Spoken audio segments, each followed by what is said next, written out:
what is up, y'all? This is not my usual ride.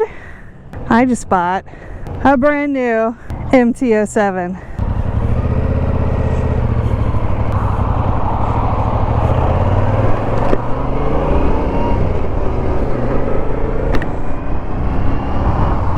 Woo!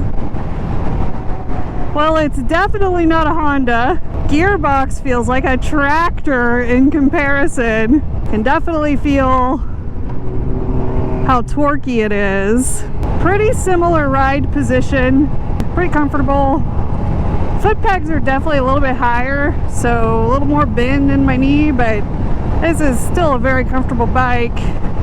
I could definitely see where someone would want to work the suspension a little bit for more aggressive riding, maybe. Definitely different from the Honda though. First impressions on this thing are definitely, this is not a Honda. It doesn't feel as refined. I don't know if this is like a break-in thing. You know, none of my other bikes really had to break in. They were just kind of good to go.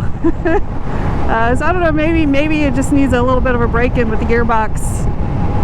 But yeah, it's clunky. It's clunky.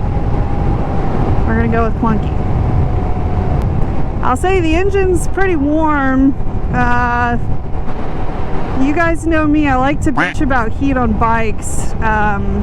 This is not from the radiator, I don't think. This just feels like engine heat, which is not bad. All you gotta do is put your knees out, get some fresh air. It's not too bad. My shifts are still not super smooth yet. Yeah, this is not as refined as the Honda is. So if you're coming off of a Honda on one of these, I would just tell you to be prepared to not be blown away. Yeah, so you know, I've been looking to upgrade the 500 for a little bit. Honestly, I don't have a problem with the 500. It's such a great little bike, and I still just was having so much fun with it. But you know, I've had it for like almost 3 years and just kind of ready to experience something different. And so I was looking at a lot of bikes. Really, I was waiting for the 750 Hornet to get released in the US. That is still my number one pick. I would really like to see that bike. I think it's absolutely perfect for what I wanted. I basically wanted my 500 but with more oomph, and you know, I guess Honda doesn't want to bring it. I don't know. We've been waiting a couple years and it never got announced. Man, we got a really janky setup right now on my quad lock. We didn't have the right spacer, so we just put a bunch of tape on the bar, so it's not big enough, so it's just gonna be annoying. Anyway, yeah, so just looking at other bikes, and the MT-07 just sounded like it'd be really fun. You know, a lot of people really love this bike, and the torque sounded like it'd be fun to play with. And you know, I like how they look. You know, they look good for, you know, being a modern naked. I know some people are polarized by how these bikes look these days, but seemed like it'd be an easy bike to get along with. You know, the price point is okay. I will tell you, living up here in the DFW metro, it's super annoying trying to buy motorcycles. Ride Now, this is not an advertisement for Ride Now. Ride Now is like all over the place up here, and they're awful. Their dealer fees are just ridiculous, like $2,000 in like setup and freight, which is like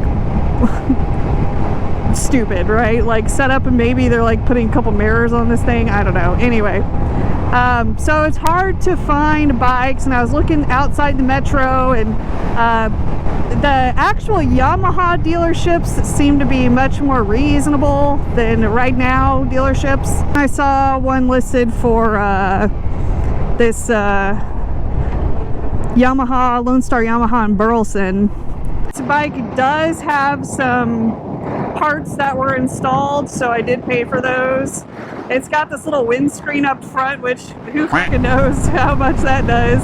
And honestly, like, the wind is about the same as my CB, so it's not uncomfortable really. I'm going 54 and it's, you know, perfectly fine. And then it also came with engine guards and sliders, so I probably would have put those on anyway. Definitely needs exhaust. I guess Yamaha does this like one-piece exhaust thing, so you can't just get a slip-on. So that's fine. I'll probably do full exhaust. I've seen like the Acro sounds really good on this bike, so that's probably what I'm gonna do. Oh, brakes are pretty aggressive. I know a lot of people really care about what their bike sounds like, but for me it's definitely more about like, is it nice to ride? But you know, it's a bonus when it sounds good. I get it. Alright, so this is actually part 2. My GoPro died on day 1 ride home, so we're on, I don't know, this is actually a couple days into having the bike, but I haven't had a chance to ride it yet, so we're going to call this still a first impression review. As I was talking about earlier, the gearbox on this thing is like not anywhere near as smooth as the Honda. It continues to annoy me. Again, maybe it's a break-in thing, I don't know, but shifting into second is particularly annoying. Other than that, it seems to be okay, and it seems to want to shift in way higher RPMs than I would think. So, learning to get along with the gearbox. Also on the downshifts, I was noticing that I was not rev matching enough. That has been a learning curve for me for improving my shifting, is making sure I'm giving enough of a blip to the throttle when I want to do that. I'm out here with my loyal riding buddy this morning. We're going to go ride what is one of my favorite routes here, which is what we call the Alito Loop. It's FM5. As much of a windy road as you can get up here in the Fort Worth area, and good pavement, few cars out here on Saturday morning, so it's usually pretty fun. So yeah, I continue to gripe about the clutch on this bike. For some reason it just feels really heavy and uncomfortable to pull. You know, the pull is not actually really any heavier than like my Tiger, for example, but for some reason it's just really uncomfortable when you're riding to pull. It feels way heavier. It's, you know, I guess it's probably ergonomic. I have pretty small hands and these levers are super far out. So, you know, maybe that's where most of it's coming from, but it's really uncomfortable. Super annoying. I feel the tendency to put the bike in neutral at lights, and I typically don't do that. I usually like to just hold the clutch in case I need to skedaddle quickly. But yeah, it's pretty annoying. So I actually just ordered ASV levers, so those arrived today, so I'm going to be putting those on this bike, which would be nice, you know, get a little additional adjustability, so that'll probably fix that gripe for me. Cornering this bike still feels a little bit mysterious to me. It's definitely different from the way my previous bikes handled. You know, the slower speed turn-ins just don't feel comfortable to me. I feel like I have to really fight it from going wide. And, you know, faster feels a little twitchier, I guess, than my other bikes. So I'm still trying to learn how to get along with the bike's feel in that way. You know, the Tiger, I want to say, you know, I know this is a MT-07 video, but the Tiger was the most comfortable bike to learn. You know, I was just immediately comfortable with it, as if I had been riding it thousands of hours, you know, as soon as I hopped on it. So I was kind of like spoiled in that way. And honestly, the 500F, same way. That bike is so easy to ride and so easy to get along with. I think I was really spoiled on those two bikes, and then coming onto the Yamaha. This is definitely a more active type of riding style. It demands more from you. It's less refined, and that's fine. You know, you just have to know that coming into the bike. I'm sure that's gonna help my riding skills. So, you know, it's probably making me think a little more about how I'm supposed to ride a motorcycle. Maybe like the handicap has been removed, if you will.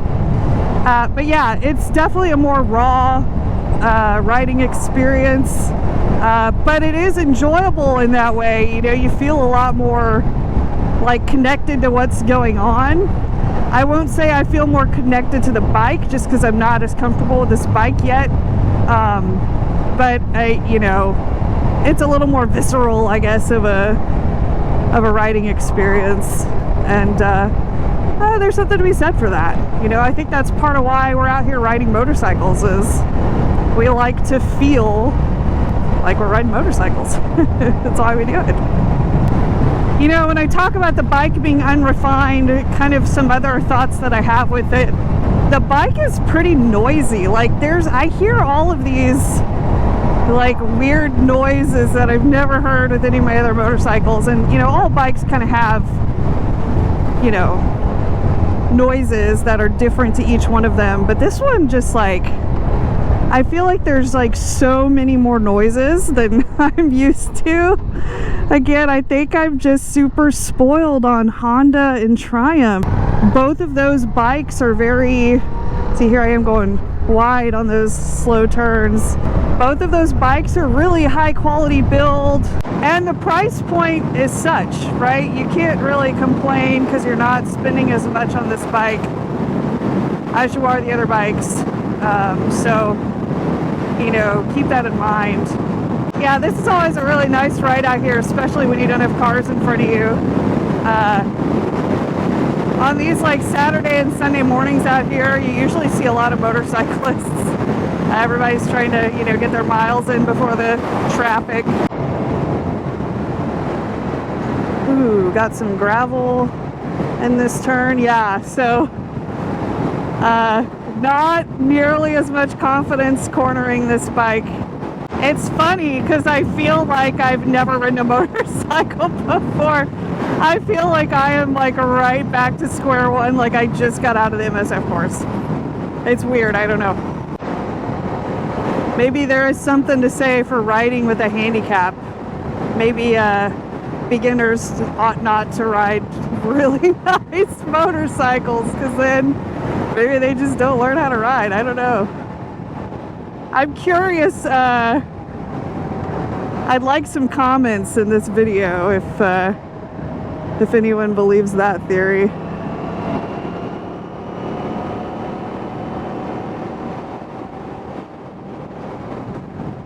Yeah, I just don't feel the turn-ins yet.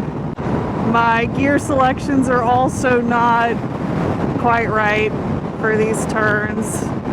The bike really prefers to be in higher RPMs, and I just feel like in the city I'm just like having to bang around gears a lot more.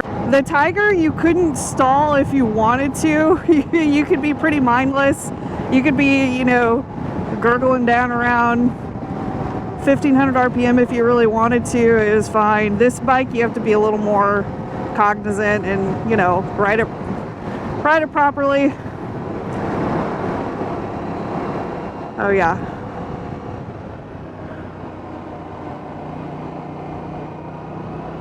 Okay. That's also part of what makes this bike so fun, though. Some other things I noticed on the bike. The bars are quite a bit more vibey than I expected. Way more vibey than the CB500F. You know, I think they're even more vibey than the Tiger, which is surprising to me, because the Tiger 900 is a bike that a lot of people were complaining about that on, with the triple engine. You know, I've done some pretty long rides on the Tiger, and, you know, I never experienced numb hands. Another thing that I am noticing on the bike, you know, I think the seat is actually pretty decent. I saw a lot of people complaining about the seat, saying it was uncomfortable, and it was like one of the first upgrades you needed to do. I really don't think it's uncomfortable. And I would say I am fairly critical of seats too. At least for me, it's fine. I'm not saddle sore after an hour, so I think that's acceptable. Also, I am a woman, and we are built a little different than men, so could be the ergonomics are just not good for you male types out there. But I think it's a perfectly acceptable seat. I don't think anyone needs to, you know, if you're looking at this bike, I don't think you need to be budgeting, oh man, if I buy an MT-07, I'm gonna have to also buy a seat. No, I think it's fine. Suspension, you know, I know a lot of people like completely replace the suspension on this bike. I don't know if I want to invest that much in this bike, to be frank. I don't think it's worth it. But I will probably find the local suspension guru. And speaking of suspension, man, and evaluate the setup for this bike for me on it, and, you know, see if we can pull a little bit out with just a setup. If you want like just a super easygoing, super comfortable commuter, I don't think you get this bike. Get the 500F, honestly. Like, I'm having some pangs of regret because that bike was so perfect for my use. But, you know,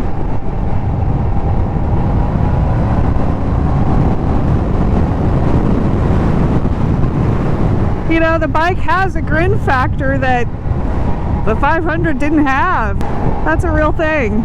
You know, other things that people ask about, you know, the display is pretty good. I think it's very legible in daylight. I haven't actually tested it with like going between dark and light, you know, like going under tunnels or anything like that. You'll notice that there's this little eco symbol that comes up. That basically means you're riding it in a fuel efficient manner, which I'm doing right now, because you can see I'm like almost empty. So we're gonna go find some gas up here. You may also notice on the display there is an icon that says app. This bike automatically connects to the Yamaha app. That's pretty cool. It's not a super feature rich app, but it does like automatically track your rides if you wanted to, and give you some data on, you know, fuel efficiency, RPMs, what your average speed was, things like that. You also notice when your phone is Bluetooth connected, I guess if you get a text message while you're riding, that's to notify you that you're being contacted. Oh, and there it goes again. See if I get a shot of that. Pretty good user interface design, if that actually captured my attention, because I don't spend a lot of time looking at my display, to be honest. The mirrors on this bike are pretty good. I think they actually have really good visibility. I know a lot of people go to bar ends or whatever, but I don't know, I don't have any complaints with these. You know, obviously they're not like the most attractive looking thing, but they're not the worst either. So the switches on the bars, I'll say, don't feel as high quality as the Honda switches do. That's kind of maybe a weird gripe. I think a lot of people don't care about that, but I don't know, I notice it. You do have all the features you need. You got a little scroll wheel for your menu. There's not a whole lot to do on the menu, but you know, it's there if you want it. You do have a momentary bright switch up top, which is kind of cool. Got your little horn. Cute little moto horn. Turn signals are not automatic, obviously. I keep forgetting them because I'm used to riding the Tiger. Yeah, so I've been out for about, you know, 40 minutes and like my hands are getting numb. So yeah, I think the vibes on the bike are a little annoying through the bar. Yeah, I think overall impression, you know, I'm not smitten with the bike yet. I think part of that is me just needing to get to know this bike. It's a little disappointing that it didn't immediately feel good like my other bikes did, but you know, there are definitely, you know, some fun aspects to this bike. Notably, the way the power is delivered is really fun. The torque is fun. I'll keep it for, you know, however long until I see something I'd rather have, which is probably going to be the Hornet. But for now, I can be part of the MT-07 gang. Ooh. All right, let's get its first tank of gas. Look at that, 200 miles on the odometer. I think 400 to go for break-in. So I think that's pretty much it for like writing first impression. I'll do some more in-depth reviews when I can gather my thoughts a little more, but I wanted to be able to give you guys kind of the stream of consciousness spill while I'm new to the bike.